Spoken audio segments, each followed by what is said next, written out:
नमस्कार दोस्तों, कैसे हो आप सारे लोग। आशा करते हैं कि हम हमारे इस संडे को बहुत अच्छे से एंजॉय किए हैं, राइट। तो आज हम भारतीय रूपकथा यानी कि भारत की रूपकथा इस शौरेंद्र मोहन मुखोपाध्याय तो इनकी लिखी हुई इस किताब से एक रूपकथा की कहानी आज हम पढ़ लेंगे।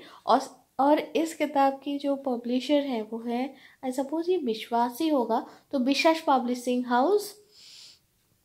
अच्छा, और चलो चलते हैं तब। आज की कहानी है आज की कहानी है खानदारी बहू। खानदानी क्या बोलूं, बहू मतलब बधू यानी कि स्त्री। तो चंदन और कुंदन दो सौदागर थे, वो लोग बहुत अच्छे दोस्त थे। तो चंदन ज़्यादातर समय जो है वो मतलब वो अपने दोस्त कुंदन को अपने घर पे बहुत ही आवभगत करता था। और कुंदन कह सकते हो कि बहुत ही ज़्यादा जाता था चंदन के घर पे। और चंदन की जो स्त्री है वो बहुत ही अच्छे से उनका आवभगत करते थे। तो ऐसे ही बहुत दिन चलता गया। तो एक दिन कुंदन को लगा कि ऐसे ही कुंदन तो हर रोज़ जाता है, तो ऐसे एक दिन चंदन को लगा कि अरे कुंदन तो हर रोज़ आता है मेरे घर पे, लेकिन मैं कभी भी उसके घर नहीं जाता हूँ, ये तो अभद्रता हो गया भाई। चलो एक दिन एक काम करते हैं, मैं ही चलूँगा चंदन के घर पे। नहीं, मैं ही चलूँगा कुंदन के घर पे, ये चंदन सोच रहा था। तो ठीक है, तो एक दिन सही में कुंदन के घर पे चंदन सिर्फ अकेला नहीं अपने दोनों लड़के को लेके पहुंच गए। अब कुंदन जहां तक देखा वो तो बहुत ही दुविधा में पड़ गया। वो सोचने लगा अरे ये चला आया है और ऊपर लेकिन एग्जैक्टली ये होता था कि कुंदन की जो बीवी है वो उसको पीटता था और बहुत चिल्लाता था। तो वो डर के मारे धीरे धीरे आया और आके अपने बीवी को कहने लगा कि देखो आज चंदन आया है अपने दो बच्चों के साथ, तुम उसके सामने भयंकर कुछ मत करना, मेरे से अच्छे अच्छे से बात करना, उन लोगों को खान पान करके खिला पिला के रात को हमें भेजना है, क्योंकि वो लोग आके खुद से ही बोले हैं। तो भाई ये सब तो वो बोल दिए। तो बीवी वो क्या सोचे, बोले ठीक है ठीक है। जितने बार भी उसको तहजीब से बात करने के लिए बोले वो सब में राजी हो गई। और कुंदन सोचने लगा अरे वाह क्या बात है, डर के मारे को देखता रहा लेकिन सोचता भी रहा अगर ऐसा है तो क्या बात है। तो आखिरकार रात की खाने की जो आयोजन है वो समाप्त हुई। तो खाना परोसने लगी कुंदन की स्त्री। तो पहले कुंदन ने बोला कि पूरी ज़्यादा कुछ नहीं बनाई थी, लेकिन पहले बोली लेकिन ठीक है जो भी था उसमें ही वो लोग खान पान कर रहे थे। तो कुंदन की स्त्री को चंदन ने पूछा कि पूरी दे दीजिए। तो पूरी दे दिए। फिर चंदन के एक बेटे ने बोला कि हमें वो परवल का जो आपने बनाया है ना वो थोड़ा दे दीजिए। तो वो फिर से दिए। अब ये कुंदन की जो स्त्री है, जो बीवी है, वो बहुत ही अच्छे से बिहेव कर रही थी, अच्छे से खाना परोस रही थी। तो इससे साहस हुआ कुंदन को। तो वो भी बोले अरे तुम जो वो मछली का जो प्रिपरेशन बनाए हो ना वो मुझे थोड़ा सा दोगे क्या। जहाँ तक ये बोला भाई साहब, उसके बाद जो हुआ ये हुआ। हाँ, जो मछली का प्रिपरेशन जिस हांडी में रखा हुआ था वो हांडी मिट्टी की थी। वो हांडी और कुंदन का सर एक हो गए और फिर कुंदन की मुंडी पकड़ के उसके बालों को मुट्ठी में पकड़ के उसको पूरा फेंक मारा।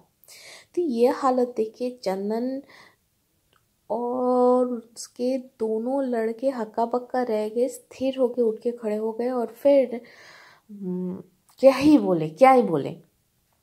तो कुंदन बोलने लगे कि मेरे लिए दुख मत पालो। तो चंदन बोले हाँ, कब इनके मन कब कब अस्थिर हो जाए, कब गुस्से में आ जाए, भाई हमें तो पता ही नहीं चलता है। ऐसे वैसे करके जैसे भी हो उस रात को तो चंदन अपने दोनों बच्चों को वहाँ से लेके वापस तो आ गए अपने घर।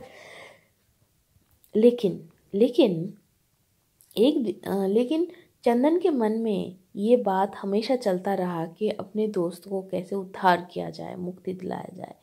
तो ये सब सोच के उसने अपने बड़े बेटे को बुला के बोले कि सुनो, तुम जाओ और कुंदन की बीवी को वो यहाँ पर खाने के लिए निमंत्रण भेजो और उसको साथ ही लेके चल देना। और जब वो आने लगे तो उसको ना गहरे जंगल में लेके जाके बोल के वो अपनी बात को पूरा नहीं किया उन्होंने। तो चंदन के बेटे बड़े बेटे बोले हाँ हाँ मैं समझ गया बाबा, बोल के वो जैसे बाबा ने बोला वैसे ही कुंदन के स्त्री को दावत में बुला के उसको जंगल के रास्ते से लेके जा रहे थे। जंगल में एक बहुत ही गहरा कुआं था, बहुत ही पुराना भी था।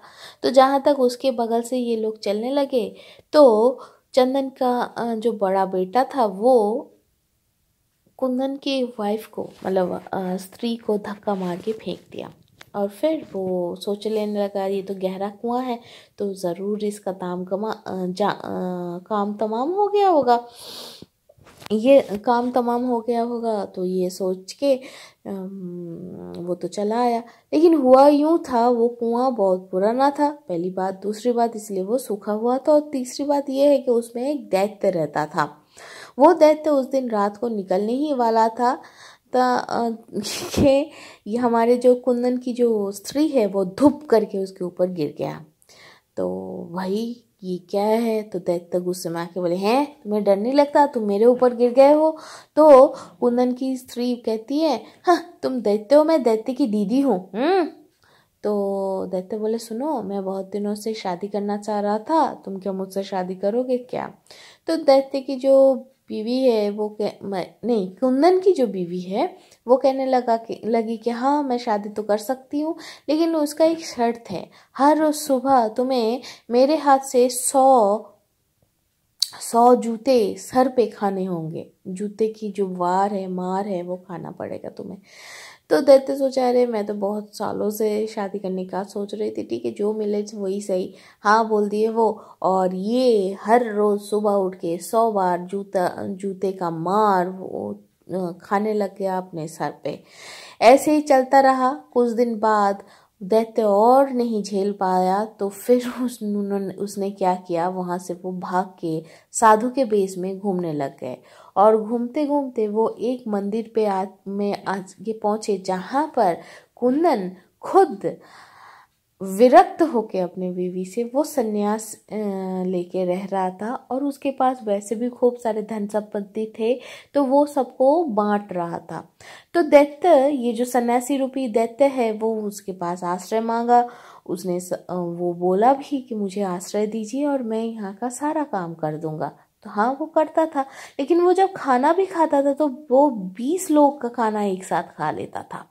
ये सब देखे कुंदन, आज जो सन्यासी था, वो पूछने लगा कि तुम कौन हो, तुम भूत या दैत्य? इन दोनों में से तो कुछ हो सकते हो। तो दैत्य अपने दुखड़ा सब कुछ बोल दिया और कुंदन को पता चल गया ये उसकी ही बीवी है ना। तो फिर दैत्य को बोले देखो बाकी लोगों के लिए तो दिक्कत हो जाएगा, तुम यहाँ पर नहीं रह सकते। तो तब दैत्य हमारे कुंदन को बोले कि ठीक है, मुझे रहने दो यहाँ पर, मैं ऐसा कुछ करूँगा ताकि तुम इस राज्य के राजकुमारी के साथ तुम्हारा शादी हो जाए। तो क्या करना है? तो दैत्य बोले देखो मैं जैसे भूत चढ़ता है, भूत आ जाता है, वैसे ही मैं भी राजकुमारी को पकड़ लूँगा।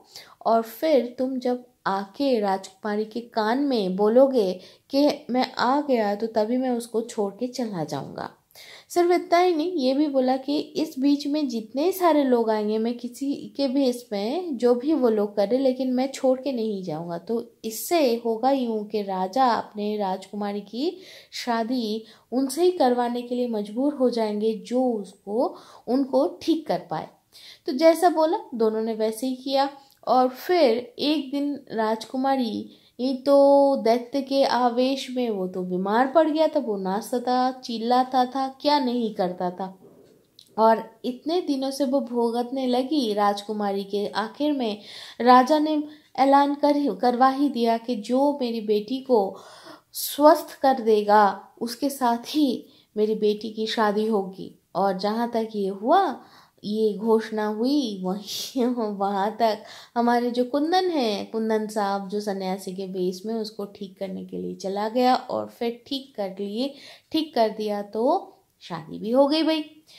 अब इसके बाद हमारे जो दैत्य है वो हर किसी को, उस राज्य के हर किसी को 1 दिन 2 दिन ऐसे करके अपने आवेश में लेता रहा। तो खलबली मच गई पूरे राज्य में। एक दिन दैत्य जाके बोलता है, बोला चंदन को, नहीं चंदन नहीं, कुंदन को बोल दिया कि देखो, मैंने जैसे बोला था वैसे राजकुमारी के साथ तुम्हारा शादी तो हो गया है, इसके बाद मैं जो भी करूं उसमें तुम टांग नहीं अड़ाना। तो कुंदन बोला, पूछा है क्या बोलना चाह रहे हो? तो दैत्य बोला कि मैं मंत्री की जो बेटी है वो मुझे बहुत अच्छी लगती है, अच्छी लगती है, तो इसीलिए मैं उसको अपने आवेश में लेने वाला हूँ। तो उसको ठीक करने के लिए तुम मत आना, अगर आओगे तो मैं तुम्हें चबा के खा जाऊंगा। तो जहां तक ये सुना तो कुंदन सोचा, भाई मैं तो तुम्हारे रास्ते के बाहर ही रहने वाला हूँ। लेकिन राजा जी बहुत परेशान हो गए और कुंदन को बोलने लगे कि मेरे मंत्री की बेटी को भी ठीक कर दो। तो कुंदन ना ना ना करता रहा और आखिर में कहा कि 1 साल में ये मंत्र फिर से काम नहीं करने वाला है। तो ये सुन के राजा तो कह ही दिया कि अगर नहीं ठीक करवाओगे तो भैया तुम्हारे सर पे दुख मंडरा रहा है तब। तो ये सब सुन के तो कुंदन सोचने लगे, एक तरफ खाई है, एक तरफ क्या बोलो मगरमच्छ है, तो जाऊं कहाँ भाई। तो फिर उसने क्या किया, मंत्री कन्या जो दैत्य के आवेश में था उसके पास पहुंच गया और दैत्य तो गुस्से में आके कहने लगा, अब तुझे मैं खाऊंगा ही खाऊंगा, चबा चबा के खाऊंगा। तो कुंदन कहने लगा, अरे पहले सुनो तो सही मैं क्यों आया हूँ। तो दैत्य बोले कि क्यों आए हो? तो कुंदन बोलने लगा, अरे वो आई है, वो मंत्री के घर के जस्ट बाहर ही है, वो आई है और तुम्हें इसलिए इत्तला करने के लिए ही आया हूँ मैं। जहाँ तक उस खंडारनी जो थी, उनके आने की भनक तक लगी हमारे दैत्य को, वो तो डर के मारे उस मंत्री कन्या को छोड़ के, भैया वो पूरा राज्य छोड़ के भाग गया। और क्या, यहाँ तक ही था हमारा कहानी। तो फिर जो होना था, हमारे खानदानी के डर से दैत्य भाग गया।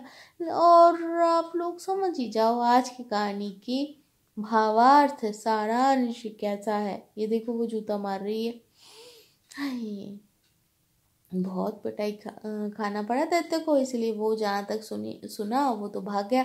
तो दोस्तों आज की कहानी यहाँ तक ही फिर मिलते हैं नए कोई कहानी के साथ, है ना।